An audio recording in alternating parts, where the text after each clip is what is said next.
بسم اللہ الرحمن الرحیم۔ غزوہ طائف کے بارے میں آپ حضرات کی گوشہ گزار کرنا چاہوں گا۔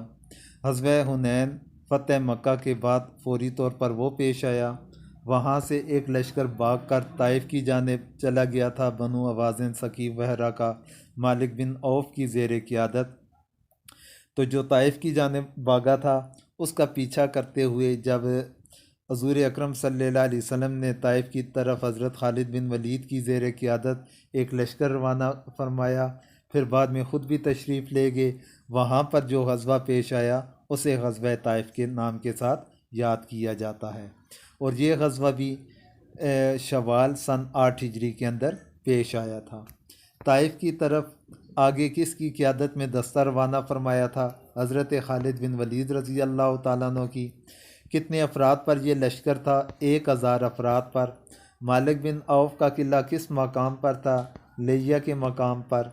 طائف جاتے ہوئے کس کو قلعہ گرانے کا حکم دیا کس کے قلعے کو گرانے کا حکم دیا تھا؟ مالک بن عوف کے قلعے کو گرانے کا حکم دیا گیا تھا۔ قلعہ طائف کا محاصرہ کتنے دن کیا گیا؟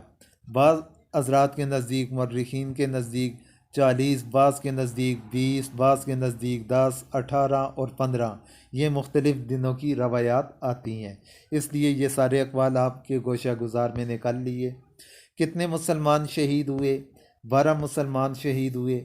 جب دوران محاصرہ وہ باہر نہ آئے تو دیواریں کس چیز کے ساتھ گرائی گئی تھیں؟ منجنیق کے گولوں کے ساتھ دیواروں کو گرایا گیا تھا۔ بعض مورخین کے نزدیک یہاں پر منجنیق کا پہلی بار استعمال ہوا، اور بعضوں کے نزدیک غزوہ خیبر کے موقع پر پہلی بار استعمال ہو چکا تھا۔ دوران محاصرہ جب حضور نے منادی کرائی کہ جو بھی غلام نیچے آئے تو وہ آزاد ہے، تو کتنے غلام نیچے آئے؟ 30 غلام قلعے سے نیچے آ گئے تھے۔ گراری یا چرخہ کے ذریعے سے کون سے صحابی اتر کر قلعہ سے نیچے آئے تھے؟ حضرت ابو بکرہ رضی اللہ تعالیٰ عنہ۔ گراری کو بکرا کہتے ہیں، جس وجہ سے حضور اکرم صلی اللہ علیہ وسلم نے انہیں ابو بکرہ کہا، تو یہ ان کا لقب پڑ گیا۔ محاصرہ کے دوران جب مشرکین نیچے نہیں اتر رہے تھے تو آپ نے کس سے مشورہ کیا تھا؟ تو نوفل بن معاویہ دہلی رضی اللہ تعالیٰ عنہ سے آپ نے مشورہ کیا۔ غزوہ کا کیا نتیجہ نکلا؟ لڑائی کے بغیر محاصرہ ختم کر کے واپس آ گئے، یعنی آپس میں جب انہوں نے مشاورت فرمائی تو آگے مزید محاصرہ کرنے کا فائدہ نظر نہ آیا، تو اس صورت کے اندر انہوں نے محاصرہ لڑائی کیے بغیر ہی ختم کرنے کا اعلان کر دیا۔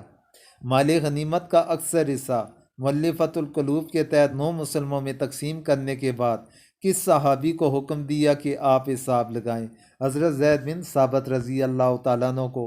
ہر فوجی کے حصے میں کیا آیا؟ 4 اونٹ اور 40 بکریاں۔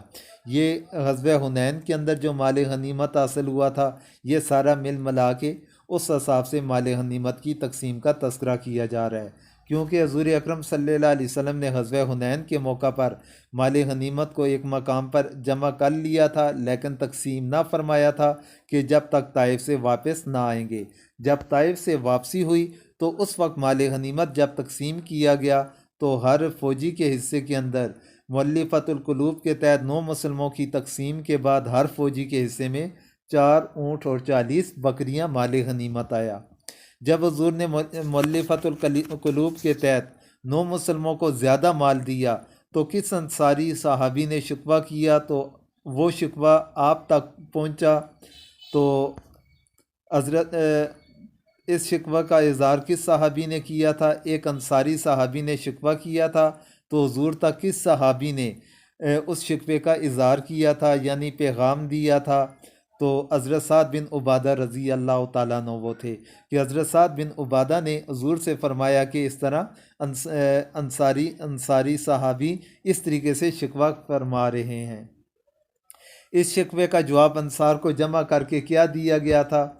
کیا تم اس بات سے راضی نہیں کہ لوگ اونٹ اور بکریاں لے جائیں اور تم اللہ کے رسول کو لے جاؤ؟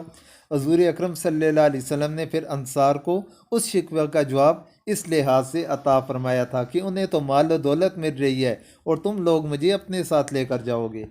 انصار کا رد عمل کیا تھا؟ حد سے زیادہ روئے اپنے شکوے پر اور آپ کے ساتھ ملنے کی خوشی کی وجہ سے۔ کہ شکوے کا دکھ ہوا کہ ہمیں ایسا شکوہ نہیں کرنا چاہیے تھا، اور خوشی اس بات کی کہ ہمیں مال و دولت کی کوئی بھی پرواہ نہیں، جب اللہ کے رسول ہمارے ساتھ آ گئے ہمیں اور کس چیز کی ضرورت ہوگی۔ تو یہ خوشی بھی تھی اور مال و دولت پر شکوہ کرنے کا دکھ بھی تھا، تو اس وجہ سے انصاری صحابہ کرام بہت زیادہ روئے تھے۔ مال غنیمت کی تقسیم کے بعد ہوازن کے کتنے افراد مسلمان ہو کر آئے تھے؟ 14 افراد مسلمان ہو کر آئے تھے۔ ان کا سربراہ کون تھا؟ زہیر بن سرد۔ ان افراد میں حضور کا کون سا رضائی چچا بھی شامل تھا؟ ابو برقان۔ کتنے قیدی آزاد کیے گئے؟ 6000 قیدیوں کو آزاد کیا گیا تھا۔ سب سے آخر میں کس صحابی نے قیدی کو آزاد کیا جو باقیوں کی نسبت تاخیر تھی؟ حضرت عیینہ بن حسن رضی اللہ تعالیٰ عنہ نے سب سے تاخیر کے ساتھ اپنے جو حصے کے اندر قیدی آیا تھا اسے انہوں نے آزاد کیا تھا۔ جرانہ سے حضور کدھر روانہ ہوئے؟ جرانہ میں مال غنیمت کو تقسیم کیا گیا۔ پھر اس کے بعد کدھر روانہ ہوئے؟ احرام باندھا اور عمرہ کی حرج سے مکہ میں داخل ہوئے۔ مکہ سے مدینہ روانگی پر مکہ کا والی کن کو بنایا گیا تھا؟ حضرت عطا بن اسید رضی اللہ تعالیٰ عنہ کو مکہ کا والی بنا کر یعنی گورنر بنا کر مدینہ کی جانب روانہ ہو گئے تھے۔ مدینہ کب واپسی ہوئی؟ مدینہ واپسی 24 ذی القعدہ 8 ہجری کو واپسی ہوئی تھی۔ یہ تھا غزوہ طائف کے متعلق عام سوالات اور زیادہ ضروری معلومات جو آپ کے گوشہ گزار کی ہیں۔